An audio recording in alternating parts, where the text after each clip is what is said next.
প্রধান উপদেষ্টার সঙ্গে সিইসির যে বৈঠক সেই বৈঠকটি খুবই সিগনিফিক্যান্ট এবং ধারণা করা হয় আমরা এ ধরনের সরকার বা যে কোনো সরকার যখন সামনে একটা নির্বাচন থাকে মূলত নির্বাচনের প্রক্রিয়া প্রস্তুতি বাজেট অন্যান্য আনুষঙ্গিক প্রস্তুতি সেসব নিয়ে কথা বলা হয় এটি নিয়ে এখন পর্যন্ত আমরা সরকারের কোনো ভাষ্য পাইনি যেমন ধরেন প্রফেসর ইউনূস সবশেষ যে সময়ে খানিকটা অভিমান করলেন নানান টানাপোড়েনে রাজনৈতিক পদত্যাগ করতে চাইলেন সেই খবরটি আমরা আপনাদের মাধ্যমে মানে এনসিপির নেতৃবৃন্দর কাছ থেকে পেয়েছিলাম আপনি কি জানতে পেরেছেন আসলে প্রধান উপদেষ্টাকে সিইসিকে প্রধান উপদেষ্টা কি নির্দেশনা দিলেন বা সেই বৈঠকের বিষয়বস্তু সম্পর্কে আপনাদের কোনো ধারণা ধন্যবাদ মিশু ভাই আপনাকে সবাইকে সালাম দিয়ে শুরু করছি আপনাদের সবার প্রশ্নের উত্তর দেওয়ার আগে সবাইকে একটা ইনভিটেশন এবং একটা বিষয় জানাতে চাচ্ছি আজকের এই অনুষ্ঠানে আগামী 1 জুলাই থেকে আমরা জুলাই পদযাত্রা শুরু করতে যাচ্ছি আমরা বাংলাদেশের 64 জেলায় পৌঁছে যাবে এনসিপি এবং মানুষের কাছে যাবে মানুষের কথা শুনবে মানুষের সাথে সংযোগ করবে এবং মানুষের যে আশা আকাঙ্ক্ষার বাস্তবায়ন কতটুকু হচ্ছে সেই জন্য কার প্রত্যাশা কতটুকু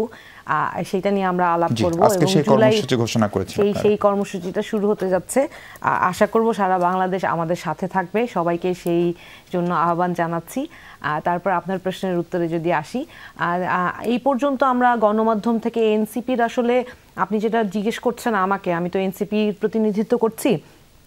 গণমাধ্যমের মাধ্যমে যতটুকু আমরা জানতে পারছি এর বাইরে তো আমাদের জানার আসলে সুযোগ নেই হয়তো আমাদের দুজন প্রতিনিধি সরকারে আছেন ছাত্র প্রতিনিধি তিনি তো দলীয় প্রতিনিধি না তাদের তো সব বিষয়ে আমাদের জানার কোনো সুযোগ নেই সো আমরা যেটা গণমাধ্যম থেকে আপনারা যতটুকু জানেন আমরাও ঠিক ততটুকুই জানি যে সব বিষয়ে ঐক্যমত্যে আসার যেই ব্যাপারটা মৌলিক বিষয়গুলোতে ঐক্যমত্যে আসতে পারলে যখন আসতে পারবে তখনই নির্বাচনের একটা রূপরেখা দিতে পারবে এবং নির্বাচন কমিশন থেকে যেটা লাস্ট বলেছে যে ওনাদের উপরে ডিরেকশন যখন আসবে তখন ওনারা এরকম বলবেন তো আমরা আসলে সরকারের যেই ভূমিকা সেইটা নিয়ে আমরা প্রশ্ন করতে চাচ্ছি যে সরকার আমাদেরকে বারবার যেই কথাগুলো বলে আসছে সেই কথাগুলোর আসলে বাস্তবায়ন আমরা দেখতে পাচ্ছি না কারণ যখন ডিসেম্বরে আমরা জুলাই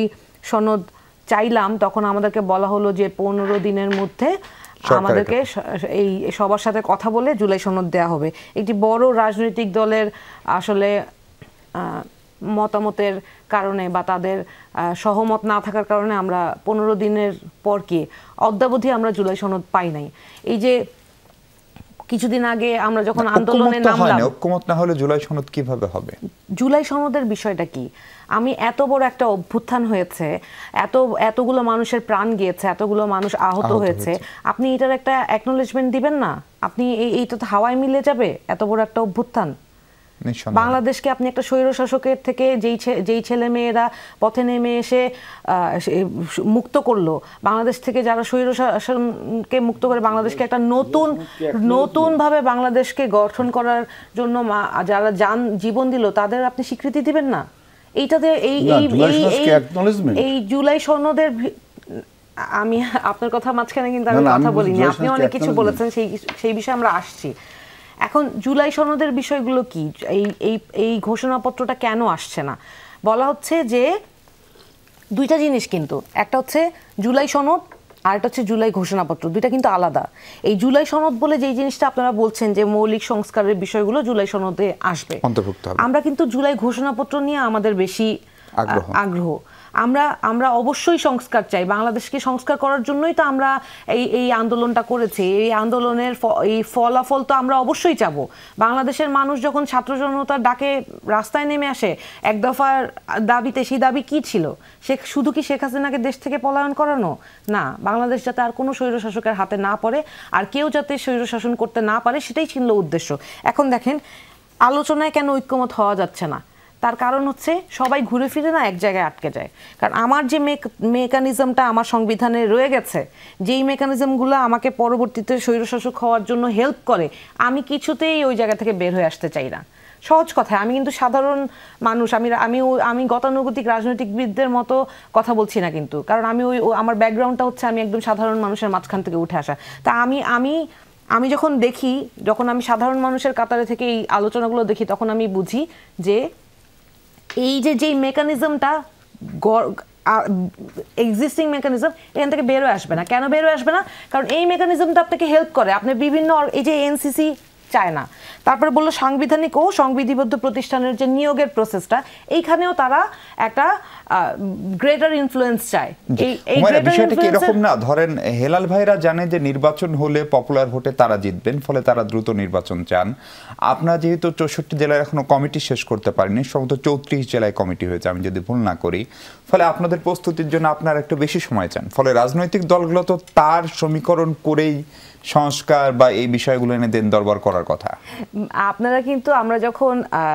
আমাদের আবেদন করা হয়নি, গঠনতন্ত্র করা হয়নি, তখনও আমাদেরকে ভেবেছিলেন যে আমরা সময় মতো এটা করতে পারবো না কাজটা। আপনারা সময় মতো পারেননি, আপনারা অতিরিক্ত সময় নিয়েছেন। আমাদের সাথে আরো 133টা দল আমাদের সাথে সময় নিয়েছে, একই দিনে 134টা দল আবেদন জমা দিয়েছে। তো ওইটুকু সময়ের মধ্যেও আমরা করতে পারবো না বলে আপনারা মনে করছিলেন, আমরা কিন্তু সেটা পেরেছি। তো আমরা যা পেরেছি সেটা আমরা ইনশাল্লাহ আমরা সময় মতো যত দ্রুত সম্ভব আমরা পারবো। মানুষের সমর্থন আমাদের সাথে আছে। আর এই যে মিডিয়াতে বারবার করে সবাই এই কথাটা স্ট্যাবলিশ করতে চাচ্ছে যে বিএনপি ক্ষমতায় আসবে, তাহলে আপনাদের মধ্যে আপনারা যদি মনেই করেন যে বিএনপি ক্ষমতায় আসবে, তাহলে ওনাদের মৌলিক সংস্কার করতে এত দ্বিধাদ্বন্দ্ব কেন? মানুষের যেটা চাওয়া সেই চাওয়াতে তারা একমত হইলেই পারে, একমত হইলে তো সমস্যা নাই, তারা তো ক্ষমতায় আসবে। তাহলে ক্ষমতায় এসে সেই ক্ষমতাটা দীর্ঘায়িত করা এবং সমস্ত প্রতিষ্ঠানকে কুক্ষিগত করে রাখার জন্য যে মেকানিজমটাকে টিকিয়ে রাখা, এটার জন্য এত আকুলতা কেন?